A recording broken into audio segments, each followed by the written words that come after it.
Bonjour, Dr. Senay Aksoy. Merci de nous éclairer aujourd'hui sur ce sujet qui intrigue beaucoup, la stimulation ovarienne et la réserve ovarienne. On commence doucement. C'est quoi, au juste, cette réserve ovarienne? Eh bien là, quel plaisir de papoter avec toi. Parlons de ce fameux coffre-fort biologique qu'on appelle réserve ovarienne. Imagine un trésor niché tout au fond des ovaires. C'est l'inventaire complet de nos ovaires, livré d'origine à la naissance. Au départ, on a l'impression d'être millionnaire, parfois littéralement, hein. 1 million de petites pépites cellulaires. Problème? Aucun service après-vente pour en commander une boîte supplémentaire plus tard. La fabrique est fermée avant même qu'on dise puberté. Et ce magot, hélas, fond doucement, inexorablement, comme de la glace au soleil, la trésie.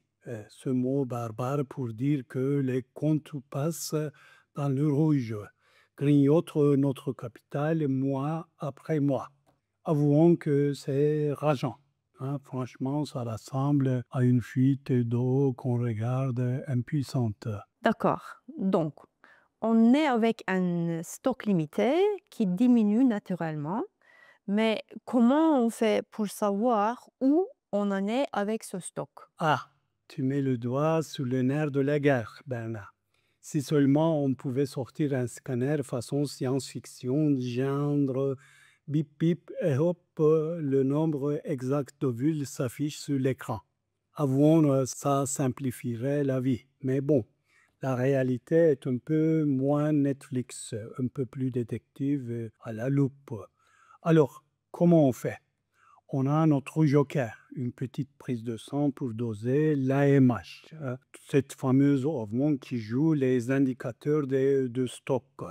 C'est un peu notre météo du trésor ovarien. Tu sais s'il fait grand soleil ou s'il commence à pleuvoir sur la réserve. Et puis, il y a l'échographie. On observe les follicules en trop, ce qu'on peut voir un peu comme si on trouvait coffre pour compter les pièces qui brillent en surface. Mais attention, hein, pas de magie. Ici, ce ne sont pas des boules de cristal, ni des oracles. Ça donne juste une photo, un instantané, un selfie de ta réserve aujourd'hui. Pratique pour savoir où on en est, mais ça ne lie pas l'avenir. Dommage, hein? Sinon, je me serais reconverti en voyant. Ok, je vois.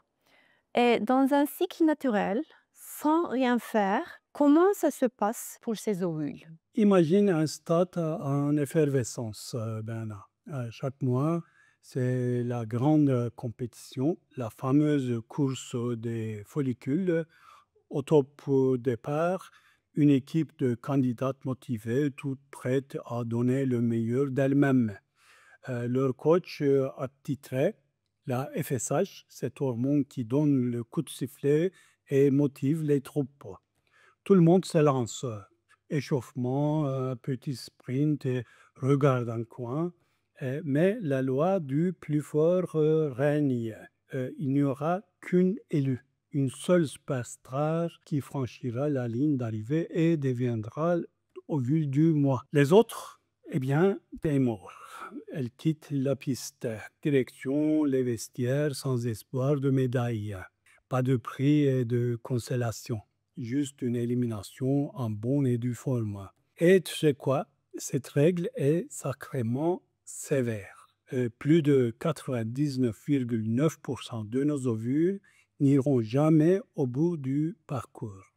C'est la nature, version ultra sélective. Ça fait grincer des dents, mais c'est le scénario qu'elle a choisi. 99,9%? C'est énorme. Et la stimulation ovarienne alors, elle intervient comment là-dedans? Là, tu mets le doigt là où ça gratte, Bernard. La fameuse question qui fait cogiter tout le monde. Mais est-ce qu'on épuise notre stock en stimulant? Allez, on lève le voile. La stimulation, imagine-la comme une intervention d'élite, façon commando dans les ovaires. On balance une grosse dose de FSH, pas la version coach du dimanche, hein, non, la version super-héros avec cape et boîte. L'idée, allait repêcher tous les follicules du cycle qui allaient être sacrifiés sur l'autel de l'atrésie. Normalement, la plupart auraient été éliminés sans pitié, façon télé-réalité un peu cruelle. Mais là, coup de théâtre, tout le groupe est sauvé. Tous ces follicules, au lieu d'aller direct aux oubliettes, grandissent ensemble et nous donnent plusieurs ovules à la clé parfaite pour une FIV. Ce qu'il faut bien comprendre, ce qu'on ne va pas taper dans la réserve des cycles suivants. On ne fait pas de razzia sur le coffre-fort familial. On sauve simplement ceux qui, ce mois-ci, étaient déjà condamnés. C'est la fameuse théorie du sauvetage. Tu imagines un maître nageur qui récupère les nageurs fatigués avant qu'ils ne coulent, mais il ne vide pas la piscine pour autant. Résultat, on optimise le rendement sans faire de trous dans le stock pour l'avenir, plutôt astucieux, non? Donc, si je comprends bien, la stimulation ne touche pas les follicules qui dorment profondément dans la réserve. C'est ça? Pile dans le mille, Bernard. C'est exactement ça. Tu as tout pigé. Imagine ces follicules primordiaux comme de petites graines endormies, bien cachées sous la terre, sourdes à tous les bruits du monde extérieur. La FSH peut bien crier, danser, faire des claquettes, rien à faire. Tant qu'elle dort, elle dort. Le réveil, c'est un truc interne, autre chose. Une alchimie mystérieuse qui se joue dans l'ombre de l'ovaire, complètement indépendante de notre volonté ou de nos éjections. La stimulation, elle, n'a du pouvoir que sur celles qui ont déjà pointé le bout de nez, prêtes à se lancer. En gros, la FSH, c'est un entraîneur hyper motivé, mais il ne peut coacher que les joueurs déjà sur le terrain.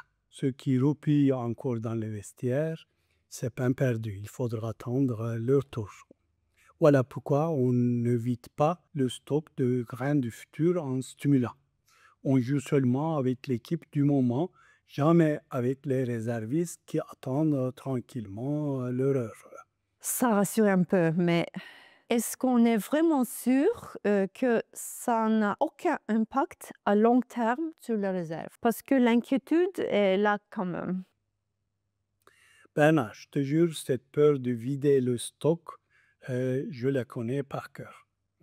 On a tous ce vieux réflexe paniqué comme quand tu lances un épisode juste pour voir et que tu te retrouves à l'aube, la saison torchée, les yeux explosés. Mais là, pas d'inquiétude, tu peux respirer. Les études sont claires. Oui, après une stimulation, l'AMH peut faire l'amour, baisser un chouïa, histoire de marquer le coup.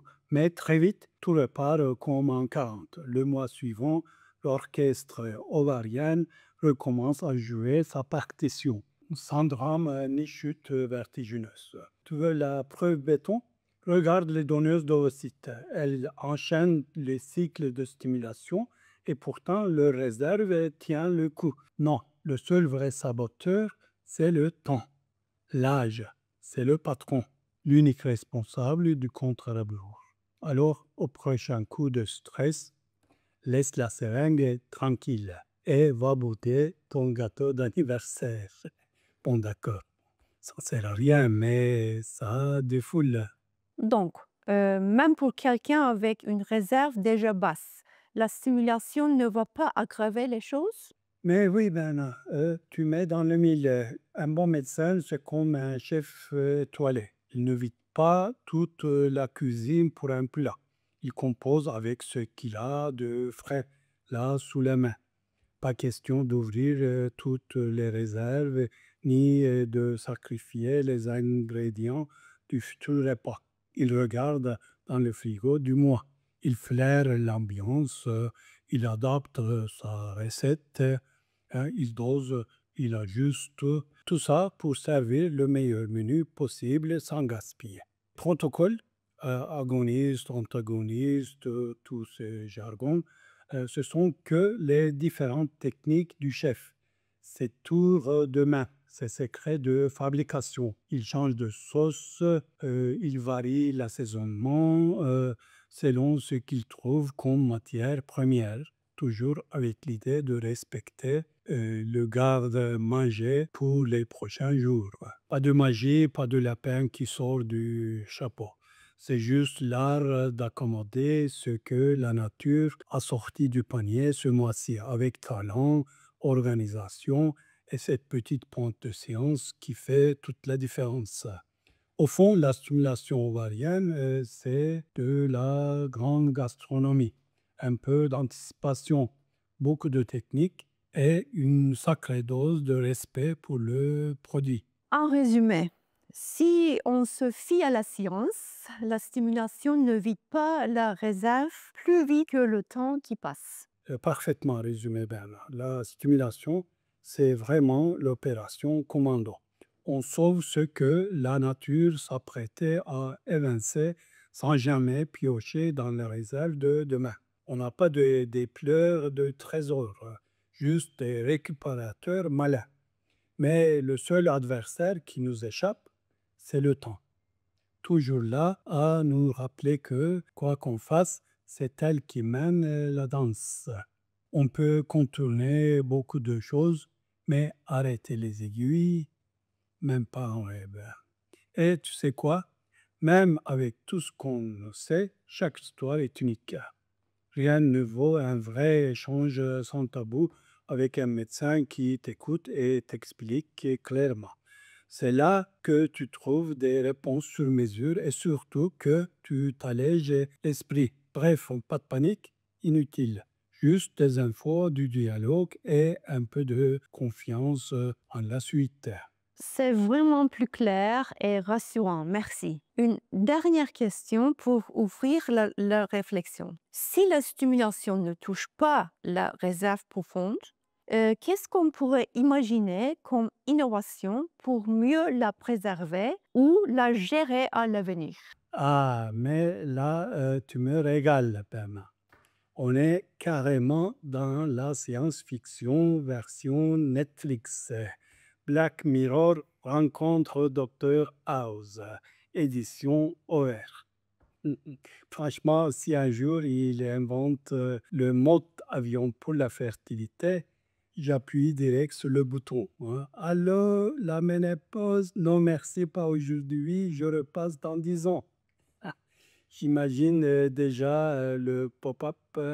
Vos ovules sont stockés au frais. Veuillez patienter. La rêve, non? Hmm.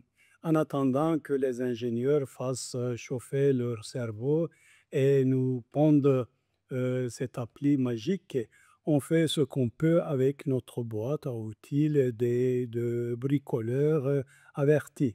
Ce n'est peut-être pas aussi sexy que de remonter le temps, mais honnêtement, on arrive déjà à contourner pas mal d'obstacles.